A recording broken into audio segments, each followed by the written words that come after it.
we're regulating them currently, education outreach efforts. And then an effort that we've been involved in since early last year, when we recognize there's going to be an issue that we're going to be talking about, is working with the Vermont Fish and Wildlife Agency to collect information on how to improve resident site stewardship. So this is the wrong one. Sorry. I apologize.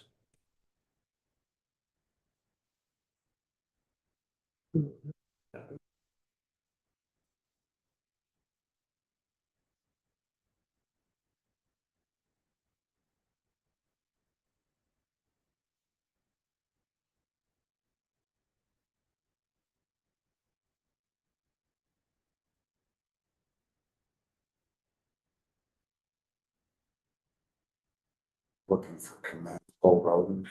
Yeah, That's page 3. yeah, for some reason it's not. Oh, here it is. I'm sorry. Yeah.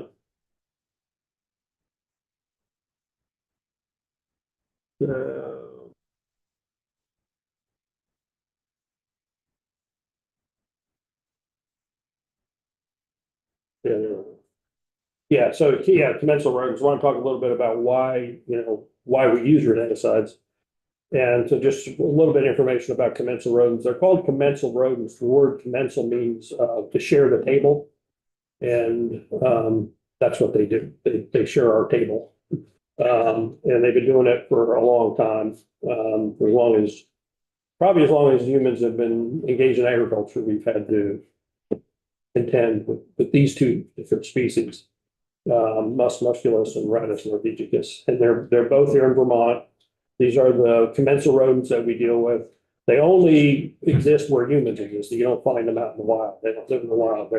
They depend on us to survive, and they're very well adapted to living with humans. They're nocturnal, they're secretive. They eat just about anything we eat and some things we don't, and they can survive on it and reproduce. One of the key factors that you have to take into account when managing these two species is their rapid reproduction rate. The mice, the common house Mus musculus, can become reproductive at 2 months of age and then have a litter every month.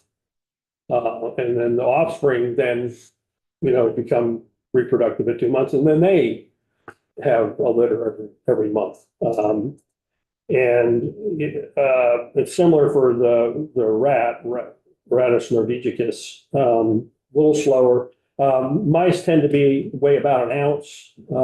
Rats can weigh up to a pound, so they're considerably different, but they both reproduce very rapidly. And if you want to, if you have time, you can fool around. You can go to AI and you can ask AI, how many mice will there be if a single female reproduces and all her offspring reproduce, and you'll get some incredible numbers, pretty quickly, in thousands and tens of thousands. So that's one of their features, is they reproduce very rapidly. And if you're not, if there are no restrictions on their resources, or you don't increase mortality, you will have a lot of mice very quickly, and rats. So that's one of the factors we have to deal with. Another is sorry, question to Representative Ryan. Steve, without predators, right, human or cats, right. Do they start eating each other? Like, do they reach out, or disease strikes them at some point? Well, the classic population curve is what they call an S curve, where they increase real rapidly and it's almost exponential, and then it levels off, either because of carrying capacity or predation or whatever. It's usually carrying capacity. The thing about rodents and other organisms that have high reproductive rates, predation is marginally successful because they reproduce so quickly. They're sort of geared toward overwhelming their predators. I had an experience when I was in Florida. We had an outbreak of the house mouse in an area that had been agricultural. It was converted to a water quality project where the farms went out of production, and the the land just grew up and there were so many mice coming out. People were killing 100 mice a day in their homes. And we had a big emergency response thing. But one of the things we noticed was there were a lot of avian predators in the area. And when you went down, it was kind of comical, you went down the street, you saw these really fat sitting on the lines of the hood, you know, you could hear them thinking, I never want to see a mouse eat. They just overwhelm predation, basically. What really restricts these particular organisms is resources, food. And so that's what their limiting factor is their carrying capacity in the environment. Okay, so why we're concerned about them, why we want to control them is disease transmission primarily. You can go to the CDC, they have about 30 different diseases that they can either spread directly or indirectly. They're bacterial diseases that they will spread either by just walking over food or food preparation surfaces. They also have both species have a habit of urinating on their food. And they do that to market for their nest mates. And the other problem with these as far as disease transmission is the fleas and ticks on can also spread diseases. Of course, the classic case is plague, which still exists in the US in isolated pockets. And then there's another one called murine typhus, which is also spread by fleas. And that has actually had a little bit of an uptick down in California. Which we can talk about California in a minute. But so they spread disease. So that's one of the big issues. The food contamination is the other big issue. Any kind of food preparation enterprise, a restaurant, schools, grocery stores, food storage facilities, anything like that, they have to have a zero tolerance for rodent infestation because of the potential that if rodents are in there and they contaminate the food and the food gets consumed, then people will get sick. So, you know, the regulations on occurrence of rodents in food establishments are pretty strict for good reason. Yeah, Nelson. Thank you. So what happens if I'm at a restaurant and I see a mouse or I see mouse feces and I notify the Vermont Department of Health? Yeah, I can't speak to what exactly they would do, most health departments would shut the restaurant down or, you know, take some kind of severe action. Because that's a problem. You know, you're potentially contaminating food and people, the most likely thing that can happen is you'll have bacterial like salmonella or something like that will result as a result of them. But there is another disease called leptospirosis that can be spread by rodent urine. So yeah, it's something that has to be taken seriously. Steve, I know that you had some tech issue there. Just wanted to note that what's up on the screen there is not, I think, what you're. Oh my goodness. Thank you. Okay, I really apologize. Chair, sometimes I think we should have a page assigned to each committee room because those kids can figure this out every classroom we got. It's not a bad idea. Okay. Little way small. There, yeah. I'm sorry. There we go. Yeah, yeah, They are.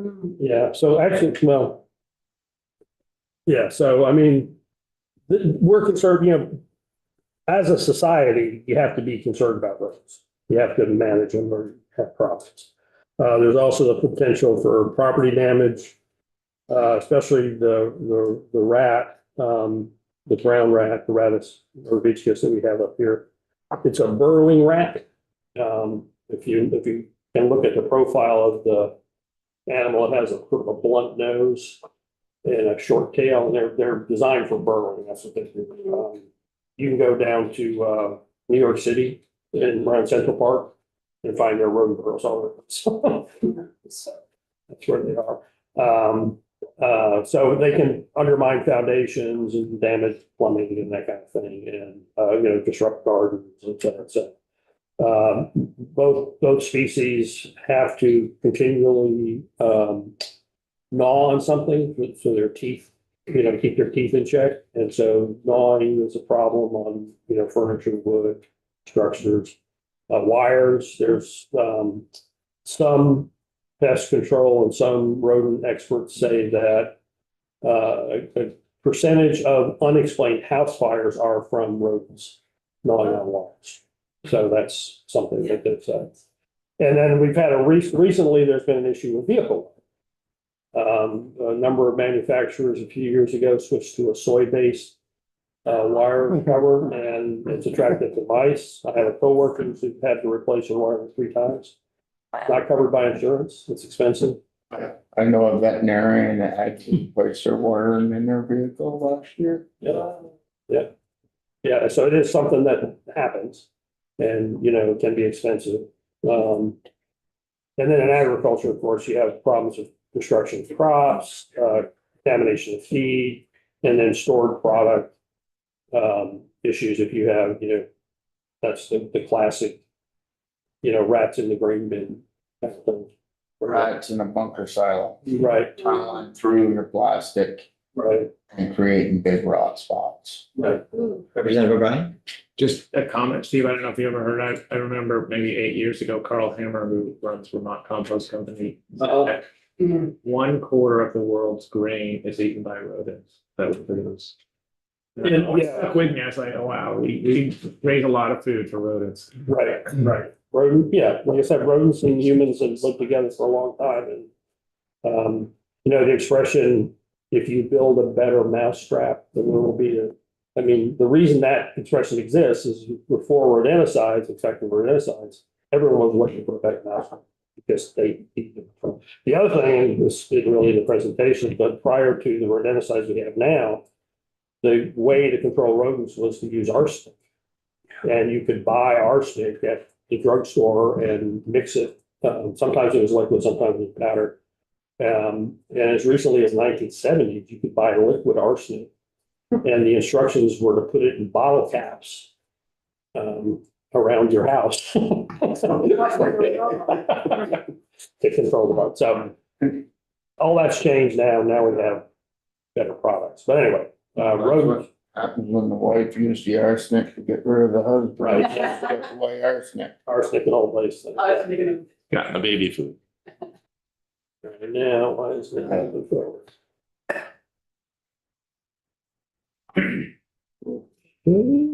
Oh, there we go. Okay, and then one thing that we've learned over the last year is that Vermont actually has the highest percentage of structures invested with rodents in the United States. And that's based on a US, the census survey that's done. They do a thing called the American Housing Survey. They survey every state, every county in every state. And they have I can put the reference in testimony if you like. It's a statistical document. But essentially Vermont takes has the highest percentage reported of rodent infestation in housing units. And speculation or the rationale or the reason I think that occurs is because we have old houses. We have old housing stock, the constructions, the stone foundations, et cetera, et cetera. Older houses are more likely to be infested. And then the other factor there is it's cold. And so rodents are looking for shelter. So that's why we have a lot in Vermont. I personally had this experience. I lived in Florida for, a long time, owned several houses, never saw a rodent. I've been here 3 years. I've had rats and mice in my house. It's just, and then the other factor here, like I said before, the biggest limiting factor for rodents is resources, food primarily, and we have a universal compost law. So we have a lot of compost piles in people's yards, which are great for rodents. So we got an issue with rodents. In terms of what products we have registered, I think committee's heard multiple times about first generation and second generation coagulant rodenticide, so I'm not gonna spend a lot of time on it. But the first generations are the ones that came about in the 1970s, warfarin, difacinone, chlorodifacinone. Second generations came in the 80s and 90s. These are active at lower concentrations. The idea is that you don't need repeat feedings by rodents to be effective. Then these are the bromophenone, bromodiolone, difenicone, and difenthriolone. And then there are non-anticoagulant rodenticides, bromomethylene, cholecalciferol, and zinc phosphide. So we have all these products registered. Everything else. I know the second gen are restricted. Yes. First gen are the EPA number, you have to use them with rules. Right. But second generation are restricted to the only licensed. Yeah, I was people. going to talk about that in a minute. And what about the non-ARs? Most of those are available for consumer use. The EPA, as part of their risk reduction efforts in the the 2019, 2022 era, they restricted sale of the non-anticoagulants and the first generation anticoagulants to pre-loaded bait stations. So if you go into any of the big box stores, you'll find rodenticides already in bait stations. Or you can buy a small quantity up to a pound of a refill. Most of the stuff that's being sold in Vermont now that I've seen is bromomethylene. That's the primary one that's on the shelves.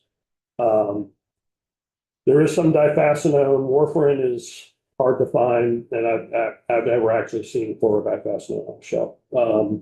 But Representative Nelson, you're correct. The second generation anticoagulants are classified as state restricted use.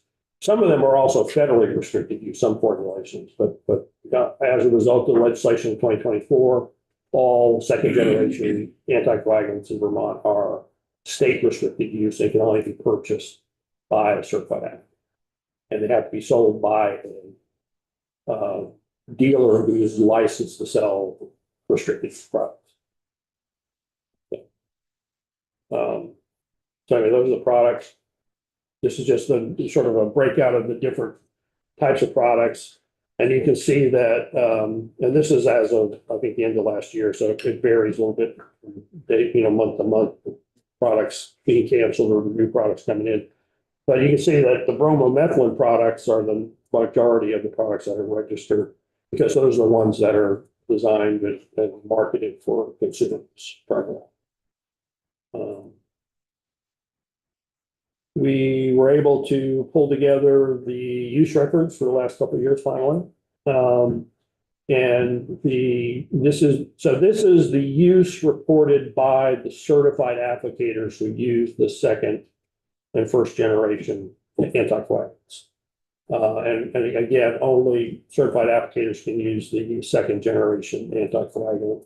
So this is primarily pest control companies who are reporting this use. Okay.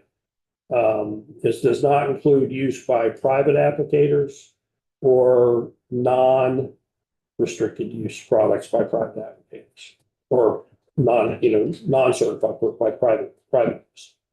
But this is just the amount used. So one way to look at it, this is the amount used in the pest control, in pest control in Vermont. And you can see these numbers are very low.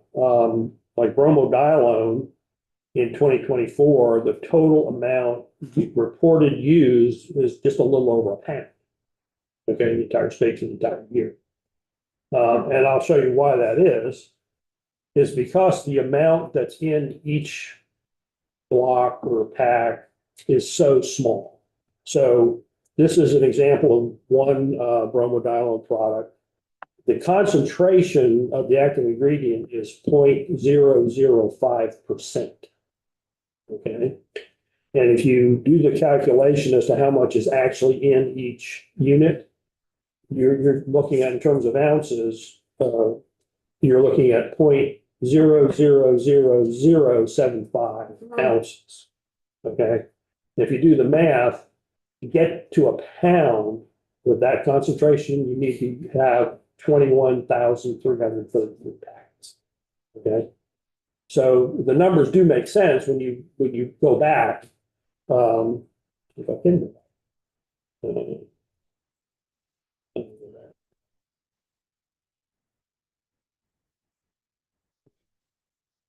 Yeah, so if you go back and look, the amount that's reported for use is consistent with using, a fair number of units that have very low concentration. So this same distinction, I think, came up the other day when we were talking about paraquat use that's reported to the agency. I'm imagining that retailers, for example, so food stores they don't have a licensed applicator on staff, so they're contracting out to somebody. Yes. So those would be captured Right. here. Exactly. But a farmer who is controlling it herself, Right. is not necessarily reporting it if they don't have a business of Right. pesticide If business. they're applying the material, if they're a certified applicator and they buy the material and they apply it on their own property, it would report. It would be the report. Or if they use the non-restricted. Right. Or if they use a non-restricted. So, yeah, so this is just what, like I said, this is essentially what the pest control should be in the state. Representative O'Brien. I was just wondering, Steve, with almost a molecular level of, concentration that works, like, are the big companies that make this, like Dow, do they make a gallon a year for the whole United States? And it seems like. Well, actually, the companies that make the rodenticides are very specialized, and that's all they make. There's 2 or 3 big ones, Bell Laboratories, Liftech, and stuff like that. The company, but they specialize in rodenticides. And yeah, so the total amount of active ingredient used in the US is, in the pounds as opposed to the hundreds of pounds. Yeah. So, any more questions about that? We should probably keep going, just Okay. stay on track here. Okay, so like we talked before, the second generation anticoagulants as a result of legislation in 2024, they're all state restricted use, can only be purchased by certified applicators. If it's a certified applicator applying on another person's property, they have to report it to us. The labels require outdoor use requires a tamper resistant bait station. The first generation anticoagulants some are class B, which is restricted sale or controlled sale, and class C, which is available to consumers. The class C products are sold prepackaged or a limited refill amount, like we we're just talking about. They can be sold. The EPA's risk reduction scheme allowed the sale to uncertified applicators if it was sold in packages at least 4 pounds up to 8 pounds. And the theory there was that consumers would not want to spend that much money on a bait, but a farmer might. So that's why they're sold out. But again, all the outdoor use requires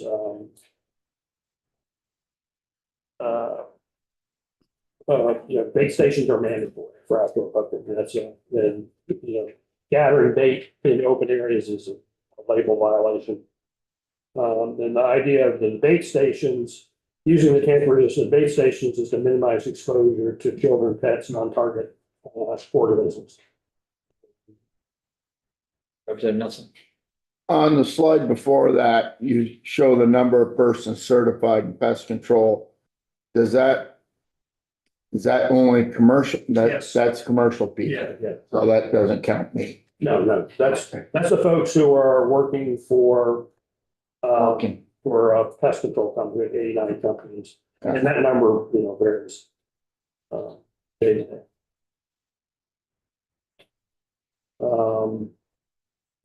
Just keep on going. So as a result of the work that was done in 2024, the legislation in 2024, and as a result of the concerns about non-target, the agency has been working, or has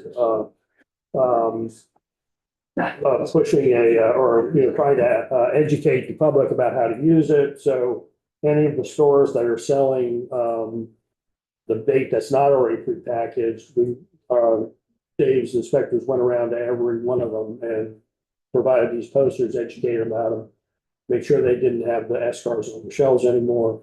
And so if you go into any of these stores, hopefully you will see this poster or something like it. The QR code there is a video that our folks made that Anson narrates about how to properly use rodenticides and bait stations. And that's on YouTube.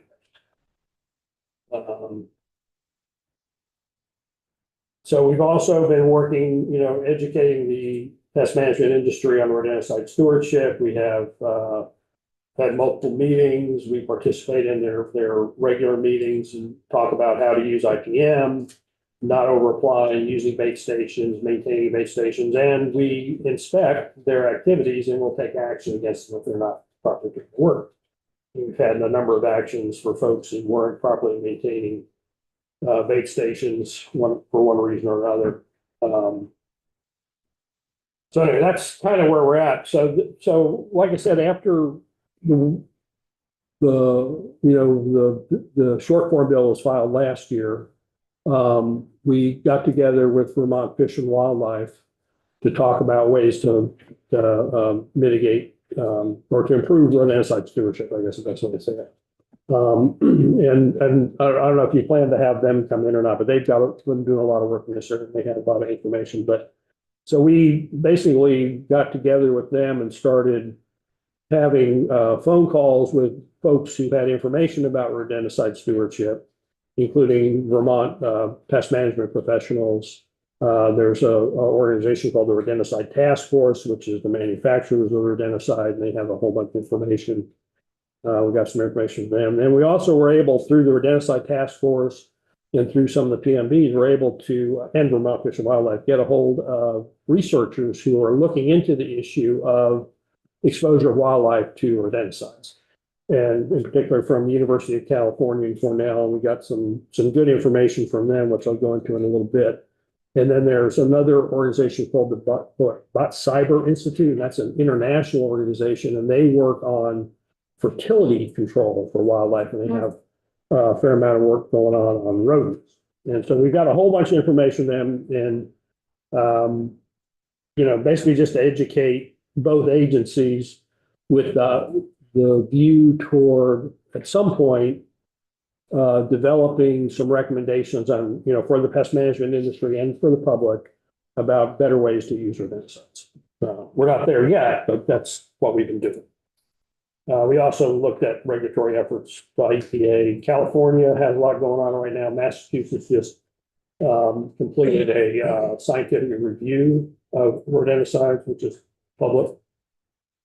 So anyway, so some of the things some takeaways, I think. One is that, the researchers, and it's pretty well established that exposure to wildlife happens. Okay.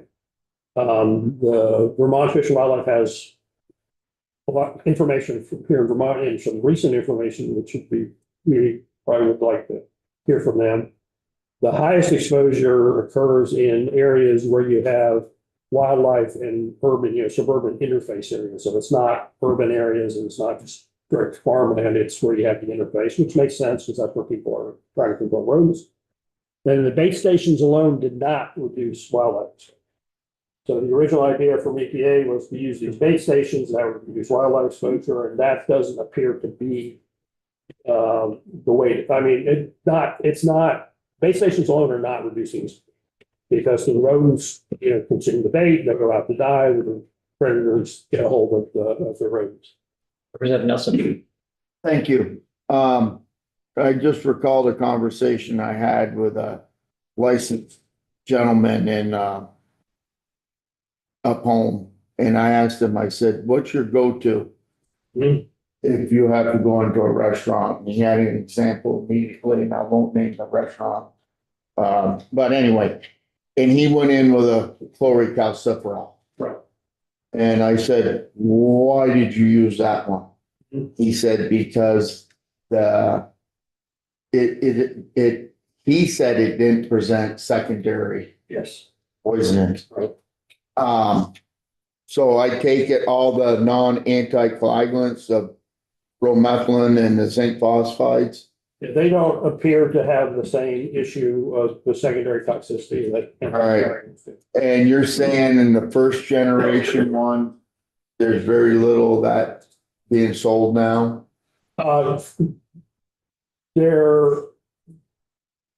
There's some, I haven't done any kind of, systematic survey, just my observations and looking around stores. And, most of the products you see are like, most of the products you have registered are wrong. Yeah, I bought some the other day to protect my wife's car and it's bromethylene. Yeah, from a. Yeah. Yeah, From, but the non-anticoagulants don't appear to have the same issue with persistence in the rodents that consume, and that results in secondary toxicity. The other takeaway in talking to the researchers is that the most effective way to reduce wildlife exposure is to reduce rodent populations. So if you can manage your rodent populations effectively, there's less opportunity for wildlife to be feeding on the commensal rodents and taking bait. And you can reduce exposure that way. O'Brien. Stephen, maybe this is a better question for Commissioner. Are wildlife predators rely on this population now? Of the commensal rodents? Yeah, Hope not. it seems like if humans went away and house mice and Norway rats went away, would any of our coyotes, foxes, raptors, mustelids, would any of them, I mean, they all seem like they would adapt and actually be fine because there's enough. Yeah, again, that's something, Yeah. they'd be the best people to answer the question. Yeah. coyotes would learn to fish. I think they already do. You see on the internet here where you mix plaster and cornmeal and a little molasses, does that work? Like a little cookie or something? I would not expect it to be super effective.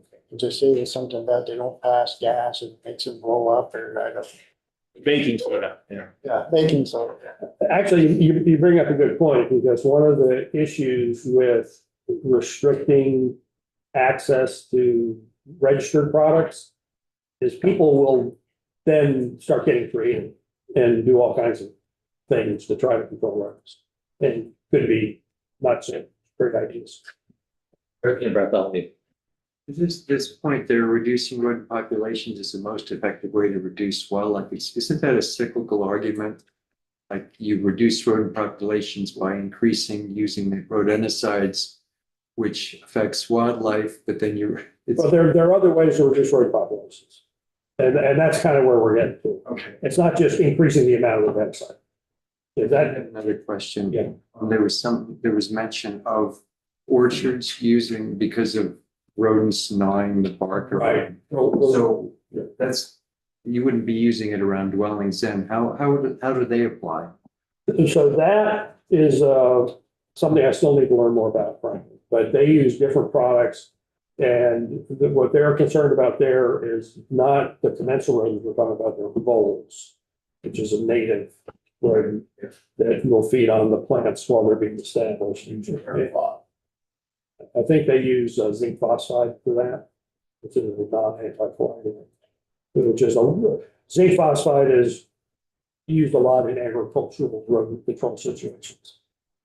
So, For your label that you just had there mentions meadow voles too. yeah, but there are restrictions on how you can use the product. It has to be within 100 feet of the structure. The whole risk reduction effort from EPA was to help mitigate wildlife and was not allow it to use broadcast or in wide areas, just to keep it near structures. That was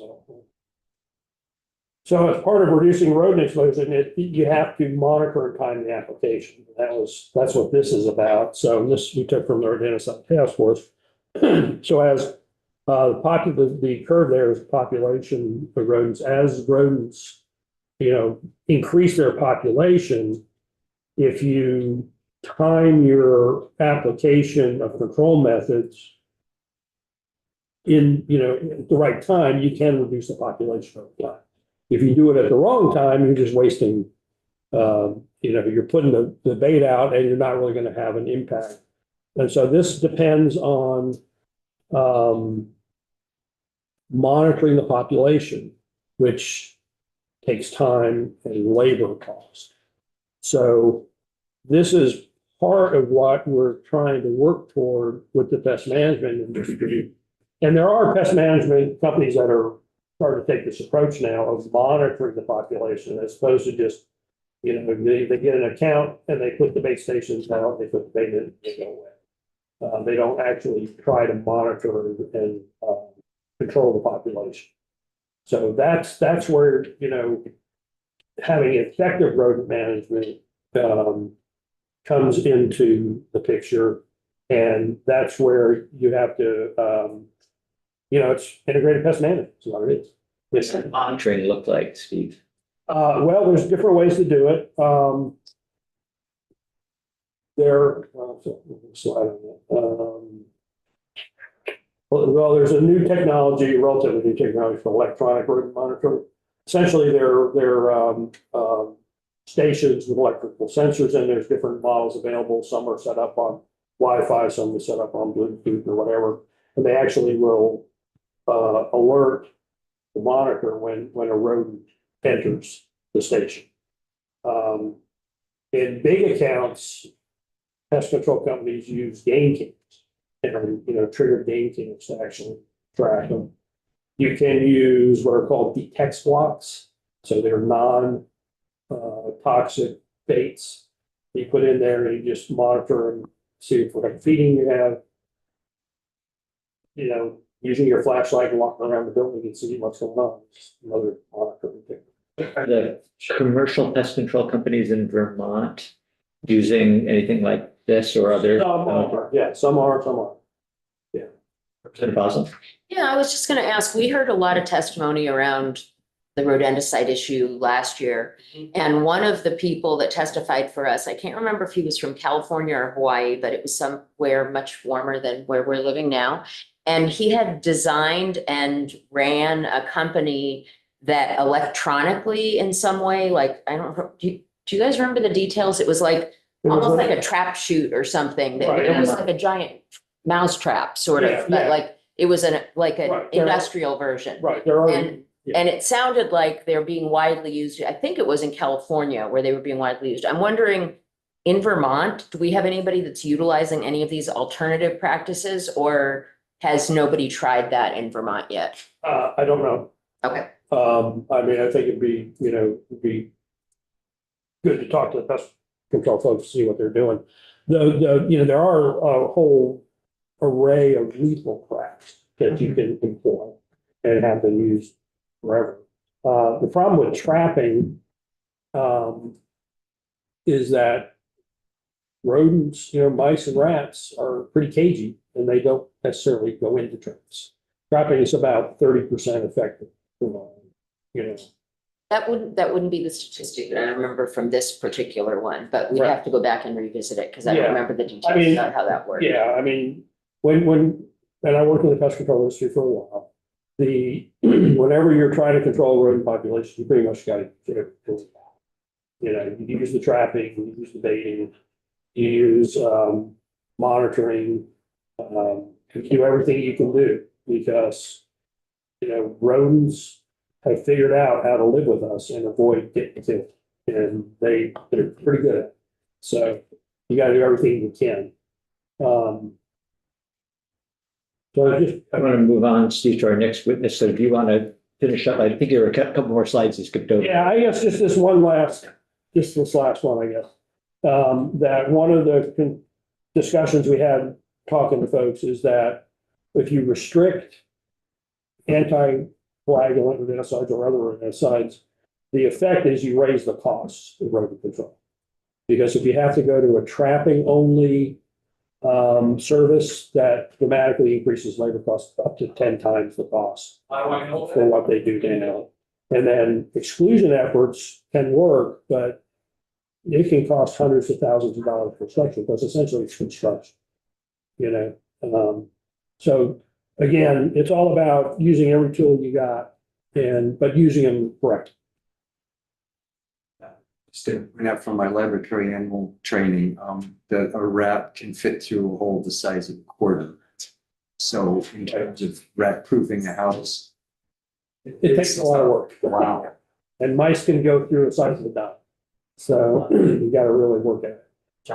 Yeah, just quickly, if you take away food for these two commensal rodents, so they decide this is not a nice habitat for them, do they tend to migrate? You know, so if you were in South Burlington and you figured out how to get mice and rats out of your house, do they just migrate? So the population of it. Well, they will move. If you're ever in New York City and you see a construction site, you'll notice that all around the construction site, there are bait stations. So it's a regulation in New York City that whenever they do construction, they have to install bait stations. Because they know the rats are gonna move somewhere else. And that, so. So it's catching them on the way out. Hopefully, reducing the population anyway. Right. It's not gonna take time. Steve, thank you very much. Just wanted to ask, the task force that you mentioned, was that set up in statute? No, that's the Rodenticide Task Force. That's a national task force. Right. And they're available. You also have here in the slide, increased potential for illegal or dangerous control methods, like what would that be? Well, if people do not have access to legal materials and they're really want to control roads, they might do something. You know, unfortunately, people can buy things over the internet and that could be an issue. What kind of? Arsenic. Antifreeze. Yeah, I mean, there are lots of, You buy for your car, I've heard people, neighbors of ours had their dog die because they had antifreeze out. yeah, I mean, people will get desperate and do things. Well, I appreciate your, on very short notice, putting this presentation together and coming back to testify on this question. Thank you, Steve. Yeah, sure. Thank you. All right, we've got, before we take a break, Katie Nolan is testifying next. Good morning. Good morning. And welcome. Thanks. Also on short notice, I think. No worries. Yeah, so you were continuing testimony on the same bill. And if you want to just introduce yourself, we've got about 20 minutes. I do have a short video that we can play or not play. I don't know if I should send that over. Why don't we hold off on the video for now, see where we go, how much time we have. Perfect. Sounds good. So hello, everyone. Good morning. My name is Katie Nolan. I am the Wild Animals Campaigner at In Defense of Animals. I'm also on the Bolton Conservation Commission. I'm a resident of Bolton, and I am a volunteer at Protect Our Wildlife. Previously was a board member. I'm here to speak about the negative impacts of rodenticides and alternative methods of rodent control and why I believe you should support this bill. If I'm repeating myself, if you need me to speed along certain areas, please just go ahead and jump in or let me know. So I'll kind of just dive right in. It's common knowledge that rodenticides don't only impact rodents. We know that these toxins can move through the food chain in a process called secondary poisoning. So basically, your rats and mice eat the poison, and then when they go off, it takes them often 3 to 7 days to die. So they're weakened by these poisons, they're disoriented, so they often are easier prey for predators. So hawks, owls, foxes, coyotes, bobcats, who we all have in Vermont, are eating these animals who have poisons in their body. And those can build up over time. There are studies that both FBARs and SGARs can build up in predators over time. They experience lethargy, decreased coordination, which makes them less effective at capturing prey and more susceptible to vehicle strikes, to confrontation with humans. So the irony is that we are poisoning predators that naturally control rodent populations, undermining the effectiveness of this natural version of pest control. This is something that is currently impacting our wildlife in Vermont. I know the bill language has some statistics from Vermont Fish and Wildlife. They found that I think nearly 100% of fisher carcasses that were tested positive for rodenticides, and 21 out of 29 bobcat carcasses from 2021 to 2022 tested positive for anticoagulant rodenticides as well. Representative Nelson. Those were all before the SCAR ban of 24 though, or the change in the rules. And before bait stations became the management tool of choice, correct? True, yes, that is a good point. All right, thank you. Yeah, absolutely. A little personal anecdote. I live in Bolton, as I said. I can hear owls calling from my house. We saw a bobcat just on Monday. So we have a lot of beautiful wildlife in Vermont that I think, I want to see our local wildlife populations thrive. I know a lot of you do too. So next is impact on human health.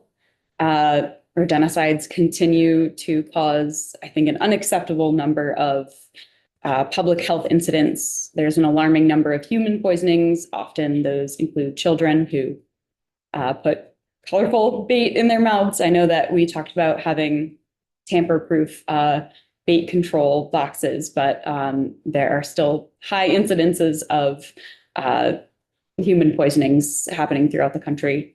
Additionally, as I mentioned earlier, the use of rodenticides can blunt immune systems. Actually, I don't know if I mentioned that earlier, but the use of rodenticides can blunt the immune systems of rodents and predators. So animals who are exposed to these poisons can actually have an increase in diseases and pathogens that can be harmful to humans. So that's something to keep in mind. There's also negative impact on pets. Rodenticides can be really harmful to our companion animals. I have two personal stories, if that's okay to share. I have two pet rabbits, and I was renting in South Royalton, Vermont. I didn't know that my landlord had placed bait boxes around the house and the property. Actually, these mice were taking bites of the poison from the bait boxes, and they were storing them around the house in spaces with the seeds that they were collecting for the winter. So there was poison throughout my house, in drawers, in my closet, and eventually in my rabbit enclosure. One of my rabbits ate a bit of poison. I was able to get her to the vet, and she made a full recovery, but she's very lucky to be alive. And I think that kind of just showcases how even when we have these bait boxes that keep poison in a secure place, mice and rats are still able to move them around, and they can get into the hands of children and our companion animals. So, and speaking of mice and rodents, I would be remiss if I did not mention the impact of rodenticides on their targets. I know that they're supposed to kill rodents. Obviously, rodents are a big issue, but the deaths they experience are less than humane. Anticoagulant rodenticides prevent blood from clotting. So this causes internal bleeding in the muscles, organs, and under the skin of rats and mice. It can take them several days to die from this. Then there's bromethalin, which I know we talked about is not an anticoagulant. It's actually a neurotoxin. This can cause paralysis and respiratory failure. I do want to mention that this is also toxic to humans, to companion animals. There are cases where humans and companion animals get into this toxin as well. There's also a 2023 study that was done by Tufts University that I can send the link to if you all are interested, that found this poison can also bioaccumulate in birds of prey. So I believe it's not just anticoagulants that are a risk to predators, it is other rodenticides too. So if I could give you one more personal anecdote, just to kind of garner up some sympathy for mice and rats. We have a lot of cats, and they do catch mice in our house, which is another concern for, our companion animals getting exposed to rodenticides. But We had a cat catch a mouse who we ended up rehabilitating. And turns out when you rehabilitate a mouse and it's wintertime, you're not supposed to let them back outside. So we were working under the guidance of a local rehabilitator, and she advised us that we needed to overwinter this mouse in our house. So we ended up purchasing this like big aquarium. Our mouse has like a wheel. His favorite snacks are banana chips. And it's kind of garnered some sympathy from us for these animals. We had rescued another mouse who we successfully released over the summer. One of my roommates works at Forest School in Underhill. She brought that mouse to her class of 8-year-olds, and they released the mouse together through a program where we taught the students about the importance of rodents in our food chain. They are an indispensable source of food for these predators. And they're just a very, very important part of the food chain. They help aerate the soil. They help with seed dispersion. So just my little plug for the rodents. That was the video I was going to show. It's just our little mouse Scrappy running on his wheel. So I can email that later for the committee. So a lot of talk about why rodenticides are bad, but what we can do instead, I apologize for not handing these out sooner.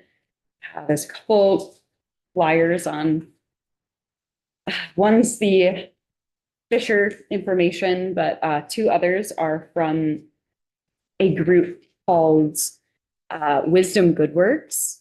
So they are actually a pest management company that focuses on fertilization. So it's kind of the same approach as putting bait stations out, but instead of poison, it's mouse birth control. So it targets the reproductive system of rodents. Their active ingredient is plant-based, and you can see from the study that it's actually cheaper than using rodenticides. And there's a case study that has a pretty high effective rate. So if you look, Olson Grain Mills, the case study there, it was pretty effective in reducing rodent populations. I do have the contact information for Loretta Meyer of Wisdom Good Works. Her email is also on that fact sheet. She let me know that her and some other scientists behind this work are available to testify, or if you have any questions on these studies. Which handout is that? Both the green ones, sorry. The yellow one is kind of just an additional fact sheet from Protect Our Wildlife. There's kind of like an overview flyer, and then the 2-sided one is the actual study from Olson Grain Mills. I may not have printed enough out, so. Right, we can, I think we may have it, if you sent it to Patricia, we'll have it on our website. Perfect. Yeah, so Loretta has over 25 years of experience doing this kind of work.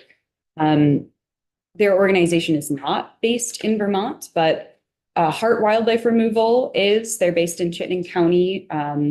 I think they would be a great group to contact as well. They mostly focus on exclusion of animals from structures, and especially with rodents, using integrated pest management solutions that combine several different management approaches. I definitely recommend contacting them for further information. I know that, Oh, sorry. Yeah, go ahead. yeah, I have okay. a question when you're done. Okay, yeah.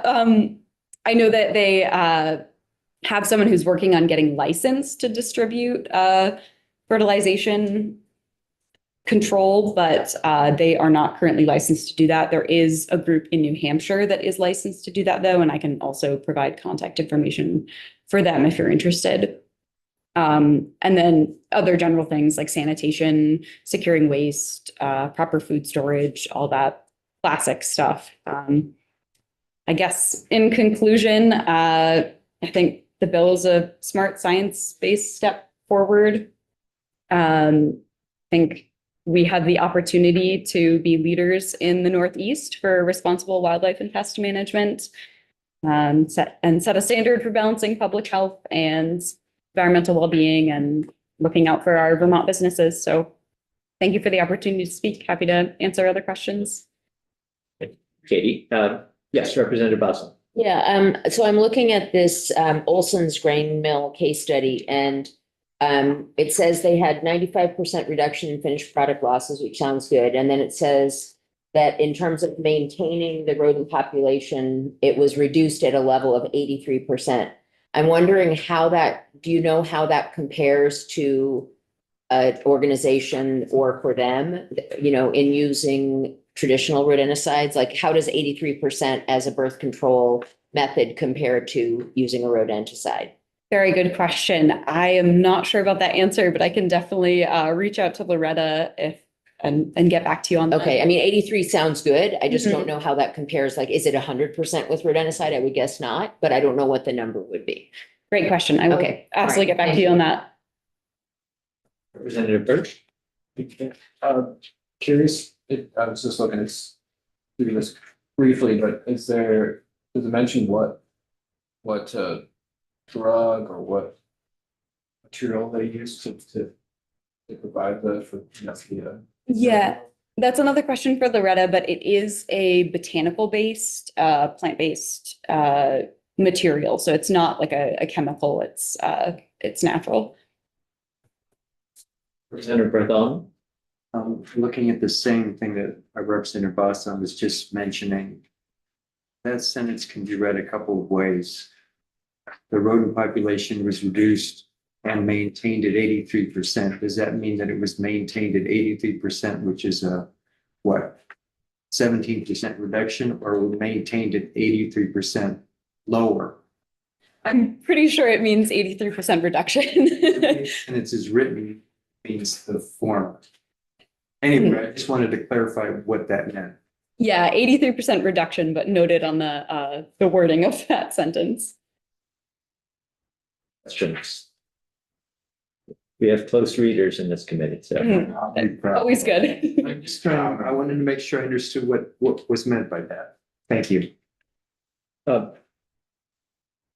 This case study that talking about is on the flyer. What's the location of that? It's a good question. Not in Vermont, I know that.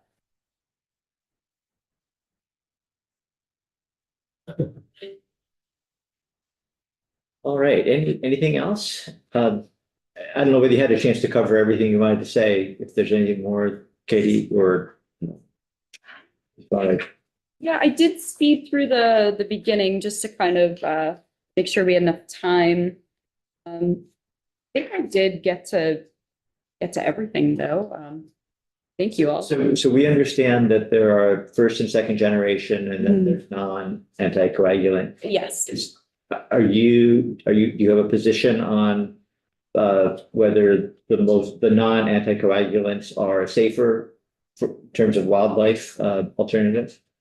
Yeah, I think certainly a lot of the studies right now are highlighting anticoagulants as the primary issue. I think the bromethylin study is quite concerning personally, that these non-anticoagulants are turning up in the food chain. I think that if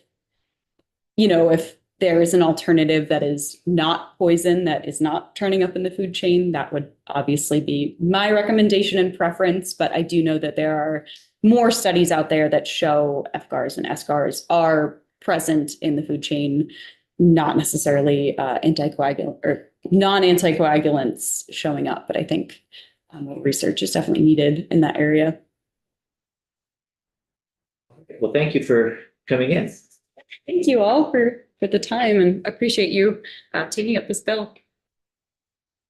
Eno Valley, Arizona. Arizona, okay. Thank you for looking that up.